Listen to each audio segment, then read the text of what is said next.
പക്ഷേ അതിൻ്റെ ഉള്ളിൽ എന്തൊക്കെ പറഞ്ഞാലും ഒരു CSK ഫാൻ എനിക്ക് പലപ്പോഴും ജയിക്കുമ്പോഴൊക്കെ മഞ്ഞ കുപ്പായിട്ട്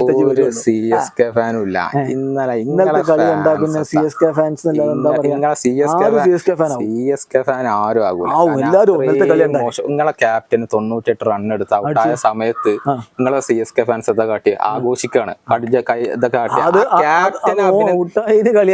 ക്യാപ്റ്റൻ അഭിനന്ദിക്കാൻ പോലും തല വരുന്നു എന്നുള്ള ആഘോഷം അങ്ങനല്ലല്ലോ ഒരു ക്ലാപ്പ് ചെയ്യാനുള്ള മര്യാദയെങ്കിലും കാണിക്കണം ആ രുദ്രാജ് കേൾക്കാതെ തല താഴ്ത്തിക്കാണ്ട് അങ്ങനെ രുദ്രാജ് ഇന്നലെ കളി കഴിഞ്ഞിട്ട് കാര്യങ്ങളൊക്കെ പറഞ്ഞിട്ടുണ്ട് ഞാൻ ഈ സീനിയർ താരങ്ങളോടൊന്നും പറയാൻ പോവില്ല കാരണം ഓരോട് പറയാനാണ് അവർ അത്രയധികം കളിച്ച ആൾക്കാരാണ് ഞാൻ വല്ലാതെ വർത്താനം പറഞ്ഞ ആളല്ല വോക്കലായിട്ടുള്ള ഒരാളല്ല ഞാൻ ബാക്ക് സീറ്റിൽ ഇരുന്ന് കാര്യങ്ങൾ കൈകാര്യം ചെയ്യാൻ ആഗ്രഹിക്കുന്ന ആളാണെന്ന് മൂപ്പർ എന്നെ പറഞ്ഞു മൂപ്പർക്ക് പ്രശ്നം നിങ്ങൾക്കെത്താ ഈ പ്രശ്നം ഭയങ്കര പ്രശ്നം അതല്ല പ്രശ്നം അതായത് തോൽക്കുമ്പോ മാത്രം ഒരാളും ജയിക്കുമ്പോ മാത്രം ഒരാളും ജയിച്ചപ്പോ പിന്നെ ക്രെഡിറ്റ് ഫുള്ള് ജയിച്ചപ്പോ ക്രെഡിറ്റ് മറ്റാൾക്ക് അങ്ങനല്ലേ പറഞ്ഞു ഇന്നലെ എന്ന് പറഞ്ഞാൽ SRH ആദ്യം തോൽപ്പിച്ചില്ലാണ്ട് എന്നിട്ട് നിങ്ങൾ ഈ വർത്താനം പറയണ്ടല്ലോ എന്നിട്ട് ഇപ്പൊ ഞങ്ങൾ കയ്യടിച്ചില്ല ക്യാപ്റ്റൻ ഔട്ടായപ്പോ കയ്യടിച്ചില്ല എന്ന് പറയാം ഇന്നലെ തോറ്റ തോൽവി നിങ്ങൾ ടോസ് ഇട്ടിട്ട് നിങ്ങൾ എന്തിനാണ് ബൗൾ ചെയ്യാൻ ഉണ്ടാവും ഭയങ്കര മഞ്ഞ വയ്ക്കാറ് അങ്ങോട്ട് ഉസാറാക്കുന്ന എന്നിട്ട് നിങ്ങൾ 130 അപ്പുറത്തേക്ക് ഒരു റൺസ്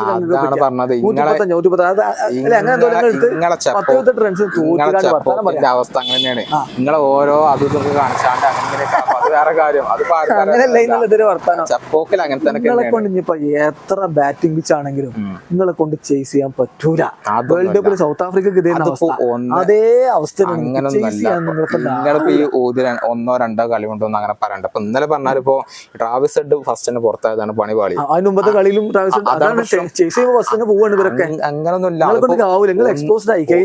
എക്സ്പോസും ഇല്ല. ഒരു അത്യാവശ്യം നല്ലൊരു ഫസ്റ്റ് വിക്കറ്റ് പാർട്ണർഷിപ്പ് കിട്ടിയ ഒന്നോ രണ്ടോ അങ്ങനൊന്നുമില്ല. അതിപ്പോ ആ പിച്ച് അങ്ങനെ ആയി പോയി, ആ സമയത്ത് അങ്ങനെ ആയി പോയി. അതുകൊണ്ട് തന്നെ രണ്ടാമത്തെ ബാറ്റിംഗിൽ നല്ല സിംഗ് ഉണ്ടായിരുന്നു. അത് വേറെ കാര്യം. ബോളർമാർക്ക് കഴിഞ്ഞിട്ട് നമ്മളിപ്പം പറയേണ്ടത് കമിൻസ് ഞങ്ങൾക്ക് ബാറ്റ് ചെയ്യാൻ പറ്റും, ഞങ്ങൾക്ക് നല്ല ഉറച്ച വിശ്വാസം ഉണ്ടായിരുന്നു.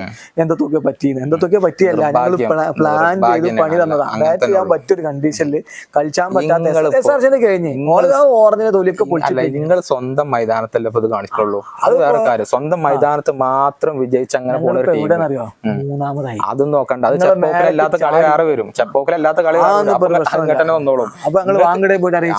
അത് മുംബൈ, അത് വേറെ കാര്യം. അതന്നെ പറഞ്ഞ തോറ്റ് തുന്നം പാടി നിൽക്കുന്ന എതിരാളികളാ മുംബൈ. ഓർക്കെതിരെ ആർക്കും ജയിക്കാം, അത് വേറെ കാര്യം. ഇതേ ആടവടലം തോറ്റിട്ട് അത് വർത്തമാനം 135 റൺ അങ്ങനത്തെ വേണമെങ്കിൽ എടുത്തുകളെ 130 വില എന്തോ റൺസ് എക്സാക്ട് ഓർമ്മയില്ലാന്നുള്ളൂ. 10-28 റണ്ണ് തോറ്റിട്ട് അത് വർത്താനങ്ങൾക്ക് പറയാൻ പറ്റുന്നുണ്ടല്ലോ. SRH കഴിഞ്ഞ് ഇനി അതില്ല, അതൊരു ബലൂണായിരുന്നു, അത് കുത്തി പൊട്ടിച്ച്